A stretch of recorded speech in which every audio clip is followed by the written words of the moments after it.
Hello! Good morning! Nako, ito na naman tayo back sa regular programming. Pasensya na ang tala tayo ng mga nakarang araw. And by the way, hindi ko tinuloy ang aking trip sa Toronto kasi kailangan makiisa sa mga kababayan natin sa Pilipinas. So last minute, kinansel ko muna yung vacation ko. At marami din akong kailangan sagutin na tanong. Ito na, nakapila talaga ang bonggang-bonggang tanong. Number 1 na tanong, Dear Tita, malapit na ang holiday.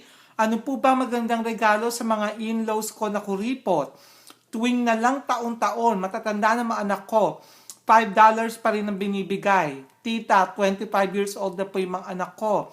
At tuwing may potluck kami, ang daging dinadala namin ay mga bonggang-bonggang pagkain, tapos sila ay saging na saba. Please help. Naku, Day, nakakaloka naman yun. Alam mo, naloka ako dun sa saging na saba. Diyos ko, ano ba naman? Taga magpatlock, saging na saba ang dala. Naku, anyhow, number 1, yung $5, dead man na yon kasi malalaki naman na yung mga anak mo. Ganun talaga, may mga taong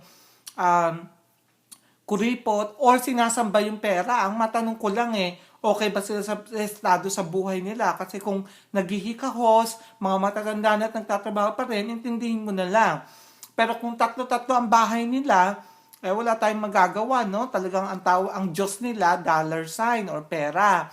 So, ipagpasa Diyos na natin yon. Hayaan mo na yon, di ba? Ngayon, sa susunod na may potluck, kung feeling mo, saba pa rin ang dadalhin nila, magdala ka ng steak at saka yung asukal na pula. Pag tinanong, bakit? Kasi alam kong saba yung dadalhin nyo, iba-barbecue natin para maiba-iba naman yung flavor, di ba? O banana Q pala. So, magluto ka ng banana Q para madloka lahat ng bisita. Ngayon, kung ano yung magandang regalo sa kanila, kung ano yung galing sa puso mo, bigyan mo na lang ng card. Lagyan mo rin ng $5 card na sa Starbucks or sa Target. Hindi naman niya mapipili na. Or kung gusto mo, lagyan mo ng kung nagbibenta yung mga Asian store dito sa States ng mga card, di bigyan mo $5 din. Kasi baka mamaya, gusto ba nilang bumili ng saba? At least may pambili sila ng saba na worth $5. So, ganun lang yon, di ba? Taste. At saka, wag masyadong mapili sa mga regalo. Alam ko, nakakaloka at nakakairita. Pero bigay lang ng bigay, di ba? At kung ano yung maibigay sa'yo, magpasalamat ka. At least binigyan ka ng regalo. Kesa naman problemang ibigay sa'yo, di ba? Ambisyosa ka, wag kang ganyan, nakakaloka ka. Ano gusto may regalo sa'yo? Kotse. Kung ganyan, mas maugali mo, okay? So, wag kang tumunad sa mga in-laws mo. Kung kuripot sila, buhay nila yon, pera nila yon, trip nila yon. Walang basagan ng trip. Kaya ikaw, magregalo ka kung ano yung gusto mo at nasa puso mo, okay? Para mahalin ka nila. At saka ganun talaga, ang pagbibigay, bukas sa puso. At saka huwag kang ambisyosa dyan, okay? So, malapit na yung holidays. And by the way, bago ka magbigay sa kung sino-sino, mag-donate ka sa mga biktima natin, ng biktima ng Yolanda.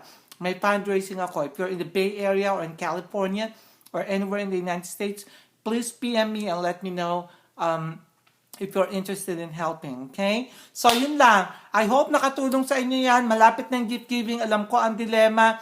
Pag nagbigay, wag aasang may kapalit.